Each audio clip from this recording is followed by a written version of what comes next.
Welcome to Wear Orange.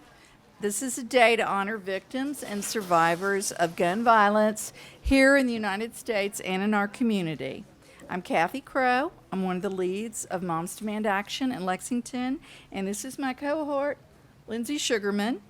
Moms Demand Action is a grassroots movement of Americans fighting for public safety measures that can protect everyone from gun violence. We work in two ways. We promote awareness of gun violence, which is why we're here today.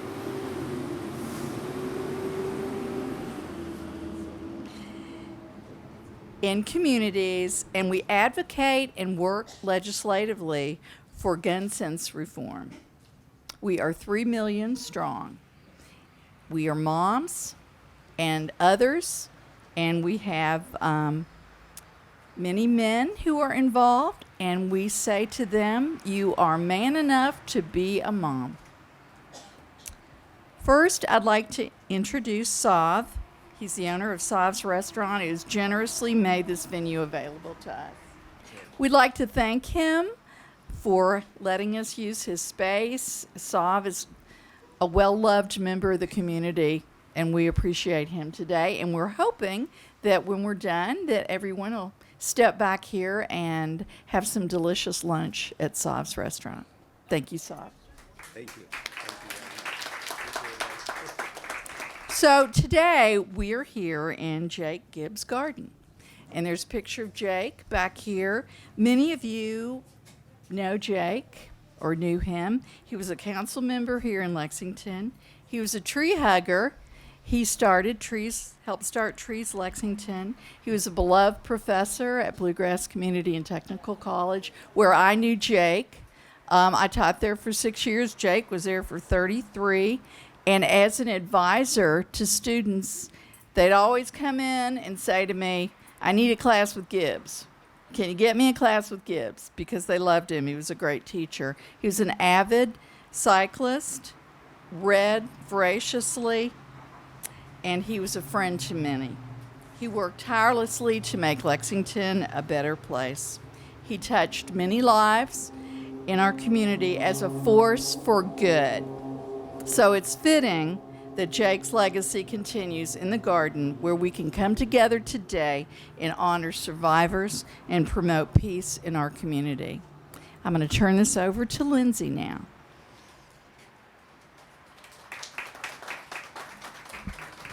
Hello, everybody. Now, you might be wondering, why are we wearing orange? This is the color that hunters wear to protect themselves. This movement was started by teenagers in Chicago. Their friend, Hattie Pendleton, who had just walked in Barack Obama's second inaugural parade, a week later was shot and killed in Chicago, another innocent victim of gun violence. So they decided, we've got to do something. We've got to make our voices heard, and we need to get the whole country on board. So a coalition of groups came together to start what we're calling Wear Orange. And Wear Orange is a national event. This is the 7th annual event nationally and the 5th annual that we're having here in Lexington. So thank you for wearing orange. It's exciting because across the country, buildings are turning orange. The Empire State Building, the Superdome, the Washington Cathedral, Washington National Cathedral. And here in Lexington, we have the Helix Garage, and we have City Center. So we're part of the Wear Orange in Lexington.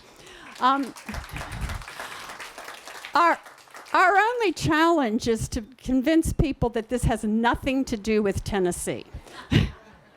So with that, I want to introduce our mayor, Mayor Linda Gorton, who has dedicated so much of her life to public service. She served on the council for 16 years, and I believe that was a record. 4 of those years, she was the vice mayor. And when she was a district council person, she was my council person. So we go way, way back. So I'll bring her up to make a special proclamation. Oh, good morning, everyone. First of all, I'm so happy to see my friend, Senator Reggie Thomas, and my friend, Sheriff Kathy Witt here. And I don't believe we have any council members with us right now, but no? Okay, well, so first of all, I want to thank Kathy and Lindsay. They have been a force, haven't they, for this effort? And they have corralled all of you for the cause and done a wonderful job, and I just so appreciate both of you. In our city, mothers lead the way in speaking out about gun violence. Today, I want to remember Anita Franklin and salute all of the mothers who are part of Moms Demand Action. I also am a mother and a grandmother. Thank you so much for helping us find solutions to the violence in our streets. These are the issues that our community must work together on. All of you today are part of the solution. You know we are all in this together, and we are all dedicated together. And if we have learned anything during this pandemic, it is that we get so much more done together, not as individuals, but as groups of people working together, partnering. So with that, it is my pleasure to present this proclamation to Moms Demand Action. And I'll need someone who will receive it. Would that be Kathy and Lindsay? And here's what it says. I, Linda Gorton, Mayor of Lexington, both as a supporter of Second Amendment rights and as a mayor who recognizes the need to end gun violence on our streets through common sense gun safety measures, do hereby declare June 4th, 2021, National Gun Violence Awareness Day in Lexington in honor of those who have lost their lives to gun violence. Here you go. Let's get a picture. Hold it between you. You know, there's a lot of attention to gun violence, and often the media pays attention to the mass shootings, but it's the everyday shootings that are ruining lives across our country. And I wanted to start, now we're going to turn this over to what's really the most important part of our day, and that's to honor those loved ones who've been lost to gun violence, and also those whose lives are forever changed with gun violence. So to do this, first of all, I want to make sure, did everybody see our wall of remembrance over here? That's just a portion of the people whose lives have been lost in Lexington. But we hold them in our hearts, and a lot of the families are here today. And we're going to have the survivors come up. And one of the people on the wall is Anita Franklin. And the mayor already made a comment about Anita. Anita was just close to all of our hearts. She lost her son, Antonio Franklin Jr., in 2014. And she dedicated the rest of her life to bringing peace to our community and to ending the violence. And so we kind of dedicate this wall, we dedicate everything to Anita. And she was very instrumental in getting the first Wear Orange together in Lexington. She's a force. And her legacy continues. And I want to call up her son, RICARDO, who is keeping the legacy going, both with his work through the sheriff's office and with his advocacy through the community. So RICARDO, would you come up and speak, and then you can call up the other survivors. I often think when I speak, what am I going to say? What am I going to say today? And just like Miss Lindsay said, looking at the wall, I think that says enough. That's one too many. And when I was walking in, I see a lot of familiar faces on there. I see my brother on there. I see my mom, who fought so very hard to end gun violence in Lexington. And she was doing a good job. And I'm blessed to be in a position where I can, pick up where she left off and continue to try to make an impact on the community. Those lives on the wall right there, that wall of remembrance, that's so special. And there's so many families that are torn apart and that will, never get to spend that Thanksgiving, that Christmas. None of that's the same. I know firsthand how that feels, to have to go through that. And, like I say, pick what I want to do with my life. Do I want to, help people? Do I want to overcome my challenges? And I think that, just being blessed in the situation that I have that's presented to me, I have that opportunity. And right now I'm taking, full advantage of that opportunity to help other people. I know there's other people in the community right now that are hurting, and, we call on you to, come join and be a part of change. We want to be a part of change. We want to keep pushing Lexington to become safe and the Lexington that we all know and love. And I think that's what we're going to do. We're not going to stop until we get that. And I would like to personally, welcome up a lot of the survivors that are here today. So if you all would please come join me up here, because we're not alone.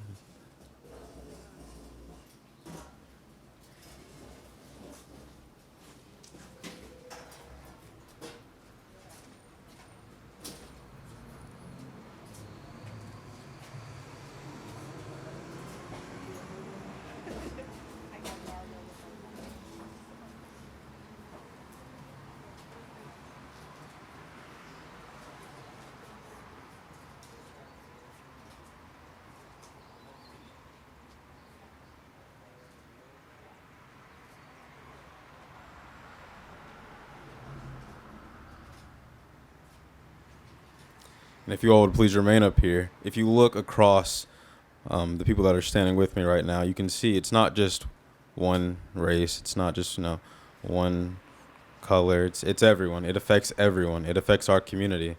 And to stop it, it's going to take everyone. We need everyone to join in and join us. And it's for the better good. Everyone just up here, everyone's so diverse, and it affects every community. It's not just, pick and choose.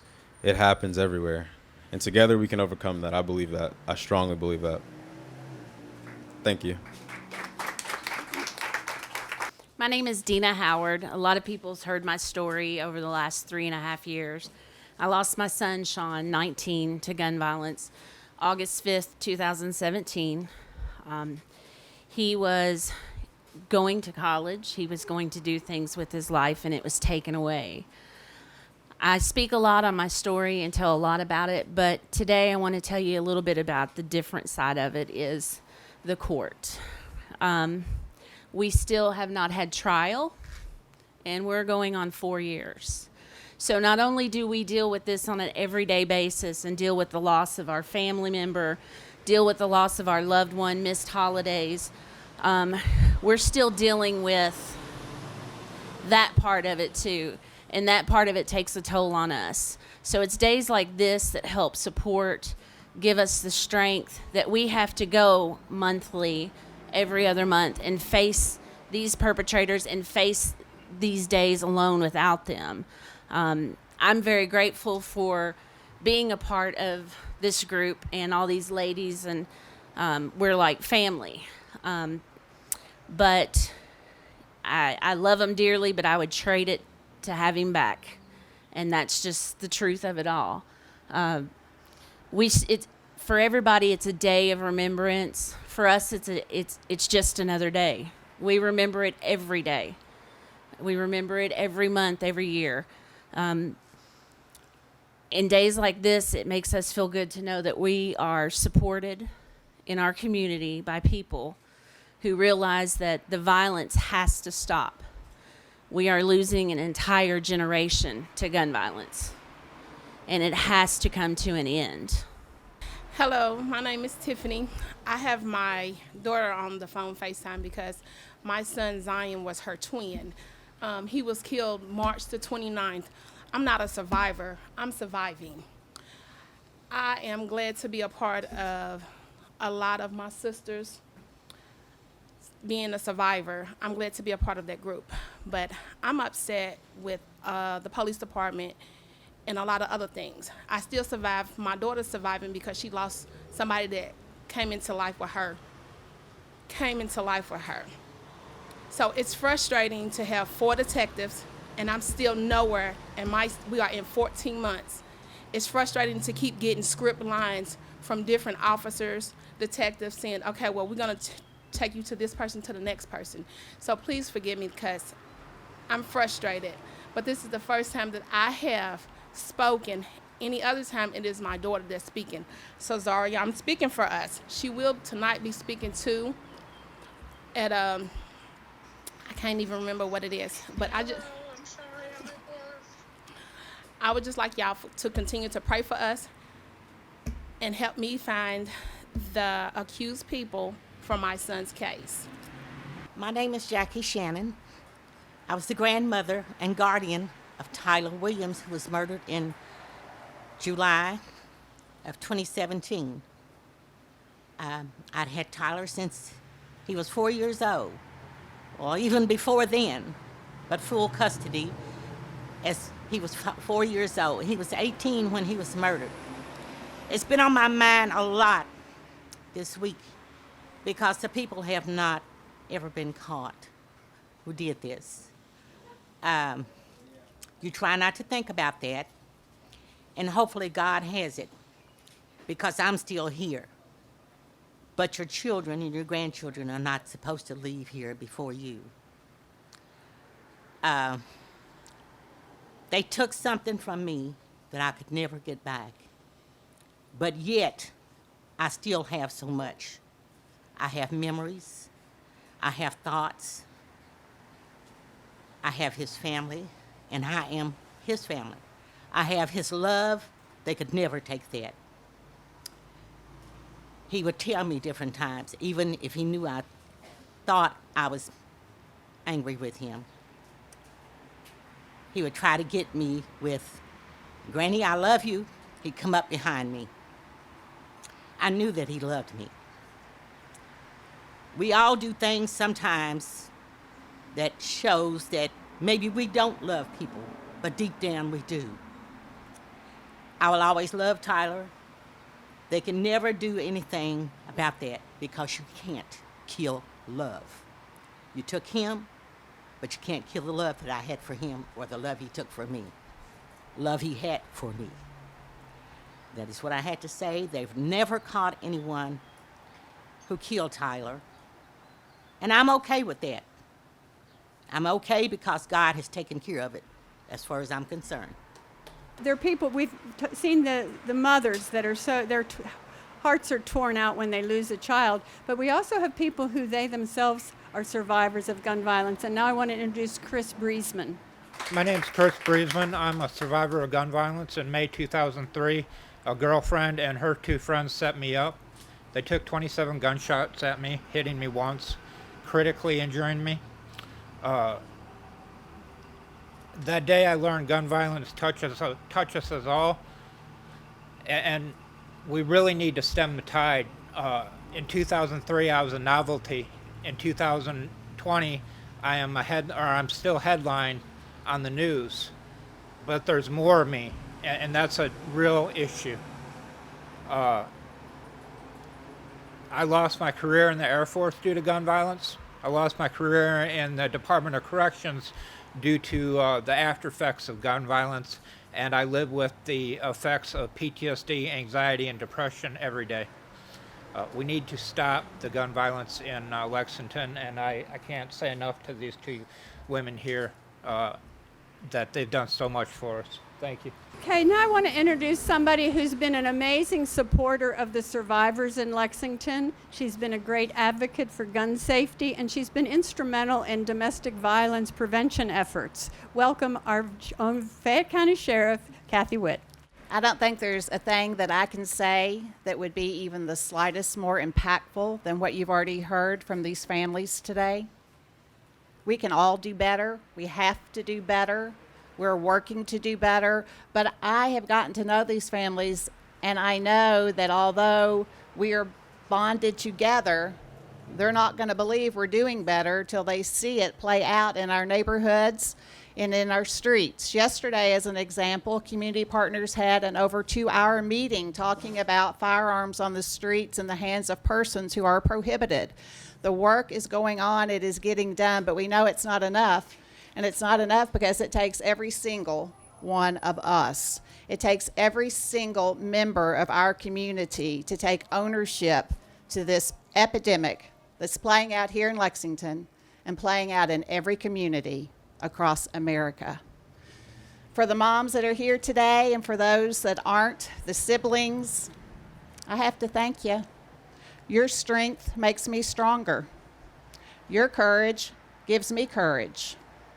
To hear your story every single time adds strength and drive and will to the work I'm committed to doing.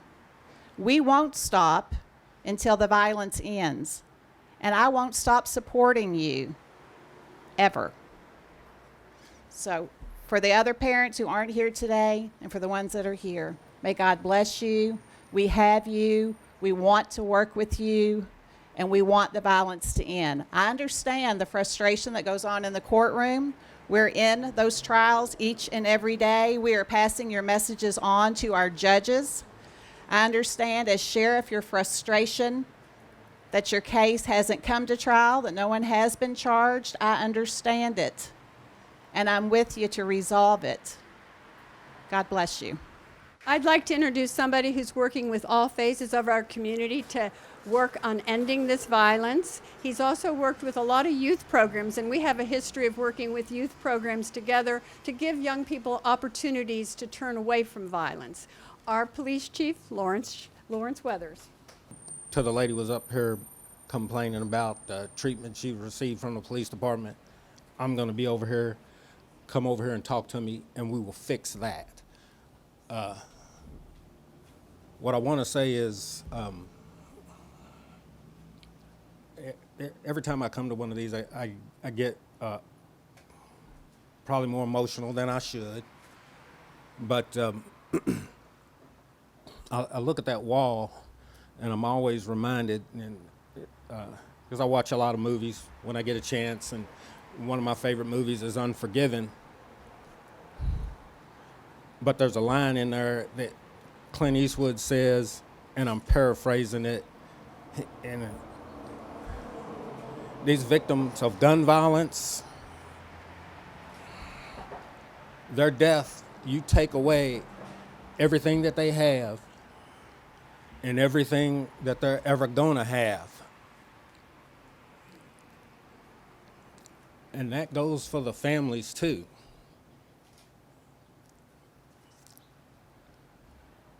I'm a Lexingtonian. I cannot have that here. When moms demand action comes anywhere to speak, everybody always wants to talk about the Constitution and constitutional rights and what they're entitled to. And they always talk about specific parts. Well, I want to talk about the part that says provide for the general welfare to ensure domestic tranquility. That means that comes before, that's in the preamble, that comes before whatever other rights are there. We have the responsibility to ensure everybody's rights. And that means that we have the responsibility to promote laws that further that cause. And if that means we have to have common sense in gun laws, then that's what we have to have.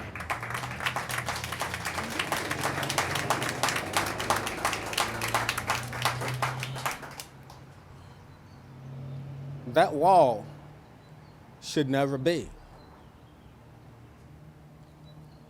We have to fight for our constitutional rights, not just in the laws, but we have to fight for them at our neighborhood meetings, at our dinner tables, when we're talking to each other, when we're talking to our young people, when we're talking to some people who are distressed.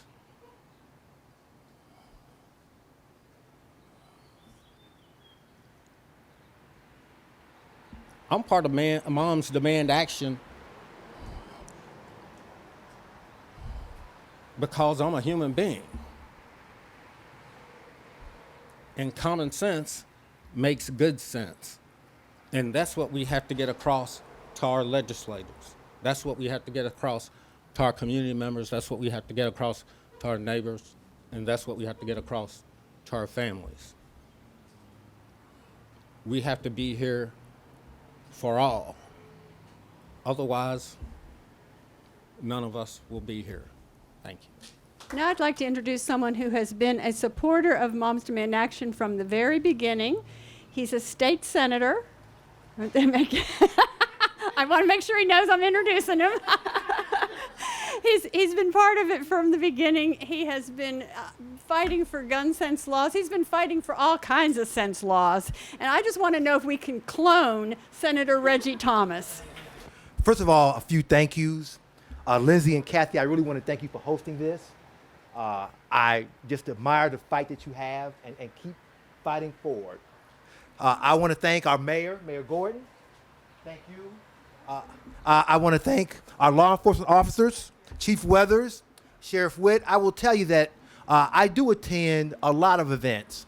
And everywhere I go, I see the mayor, I see Kathy, I see the chief. And we should be proud to have those kind of elected officials who are committed to you, the public, and to our city. And I also want to thank Sav, who's my neighbor. I can't find him right now, but he's my neighbor. I want to thank him for hosting this. Thank you, Sav.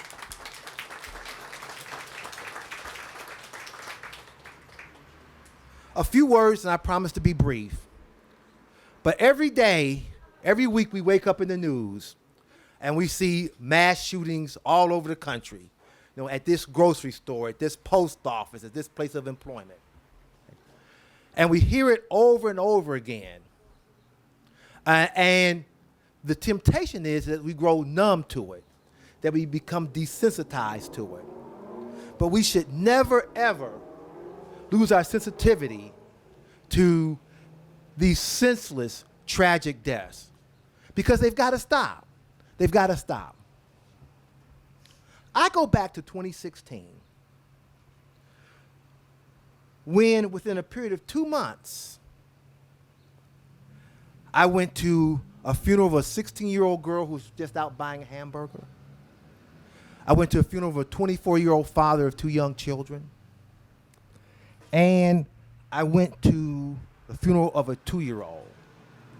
And I will tell you, if you ever see a 2-year-old in a casket, it leaves a lasting memory in your psyche that you never, ever forget.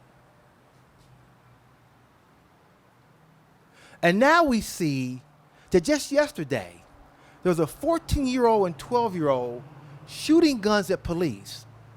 I tell you, when you see that, you know America is in a bad way, that we're in a bad way. But you know, history tells me this. History tells me that the most moral causes, the causes that have the greatest impact in terms of moving us forward as a more perfect union, those causes that bring out the better nature of our angels, take a long time. And often we don't see them in our lifetime. But ultimately we do prevail, and as America's a better place for it. So I tell you today, we're going to keep walking in the cold rain. We're going to keep showing up on Friday mornings. And we're going to keep speaking out in the halls of Congress, in the legislative capitals, and in City Hall until we get this right. Because we're going to get this right. We will prevail. And we will bring an end to gun violence. Thank you. Tegan is a voice of the youth. She is a rising senior at Lafayette High School, and she is a member of the Students Demand Action in Lexington, Kentucky, and she's going to bring a youthful perspective to this terrible epidemic. Good morning, everyone. I wrote this speech this morning, so please do not judge me for it. It's great to see you all here in this day of remembrance. My name is Tegan Fowler, pronouns she, her. And since I was in middle school and started really paying attention to the world, I've had this grape-sized cold spot between the back, on my back, between my shoulder blades, where I imagine a bullet could hit me at any time. I've been a member of Students Demand Action for years. Thankfully, I've never experienced gun violence or lost anyone in my family to gun violence. But I wanted to, and I cannot speak for those who have. I will not try. Your stories speak for themselves. But I wanted to share something that I find powerful with you all today. We all remember Parkland. The school shooting that created March for Our Lives, the national movement that is a sister movement to every town in a way. Headed by survivors of one of the worst school shootings in the history of our country. I picked up Parkland, Birth of a Nation at Joseph Beth, knowing that as painful as it was, I needed to read it. I needed to see where this movement that I'm a part of came from, and I needed to hear it from the survivors' perspectives. So right now I'm going to read you a bit from the book by Emma Gonzalez at her speech in, I believe it is Tallahassee, where she called BS and caught the attention of the nation. The people in the government who were voted into power are lying to us, she said, and kids can seem to be the only ones who are noticed and prepared to call BS. Politicians who sit in their gilded House and Senate seats funded by the NRA telling us that we could have done nothing to prevent this, we call BS. We call BS. The tougher gun laws do not decrease the gun violence. We call BS. They say a good guy with a gun stops a bad guy with a gun. We call BS. They say guns are just tools like knives and are as dangerous as cars. We call BS. They say no laws could have prepared the hundreds of senseless tragedies that have occurred. We call BS. That us young kids don't know what we're talking about, that we're too young to understand how the government works. We call BS. Give them a piece of your mind, she finishes. These are the words from Emma Gonzalez that caught the attention of the world. We have so many people to remember and honor today, but our remembrance means nothing without action. I implore you to contact your legislators and encourage them to pass common sense gun laws. May I repeat? Common sense gun laws. It isn't difficult. We are not taking your guns like so many people jump to that conclusion. We ask you to put human life above your right to hold a weapon of mass destruction. I call BS on the placating and the belittlement of people my age who were forced into activism by the wretched action and inaction of politicians. We call BS. And that is why you're all here today.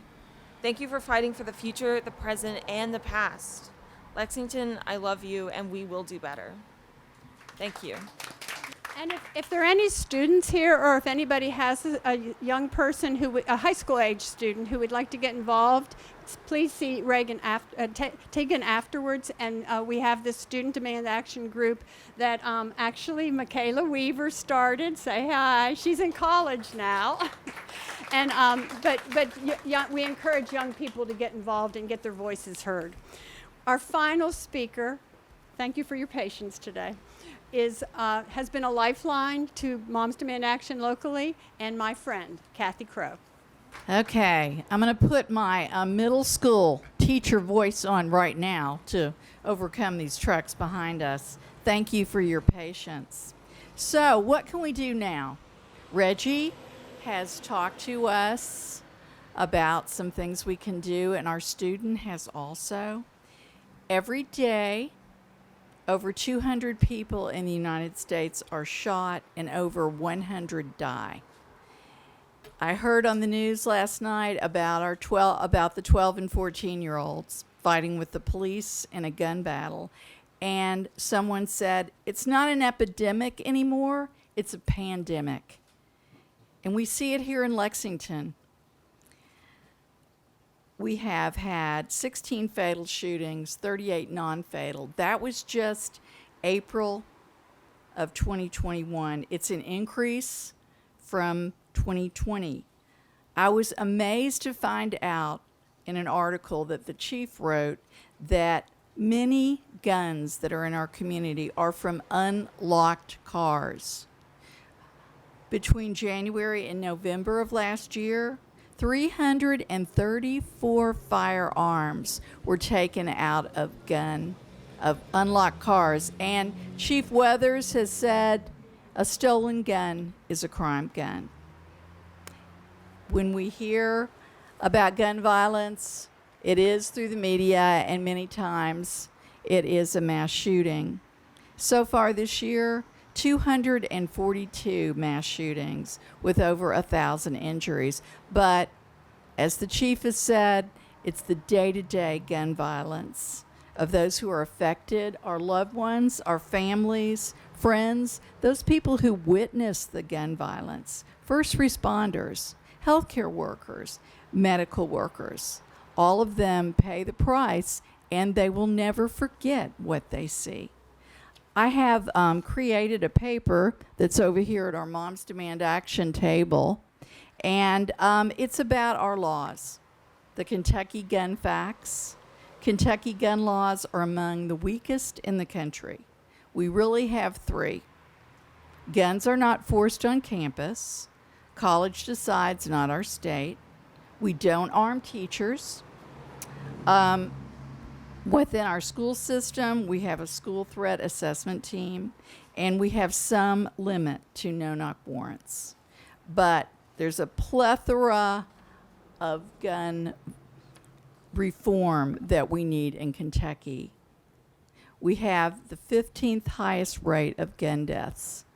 Kentucky does. 63% increase in 9 years. 29% of those are homicides. 66% are suicides. 61 children and teens die of gun violence yearly. Our gun violence is twice as high as New York City.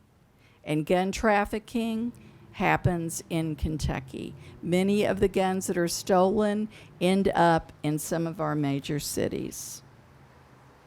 So what's the cost?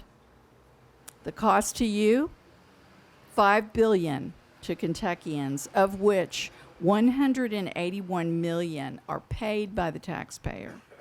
The cost to Kentuckians, $1,104 per person annually.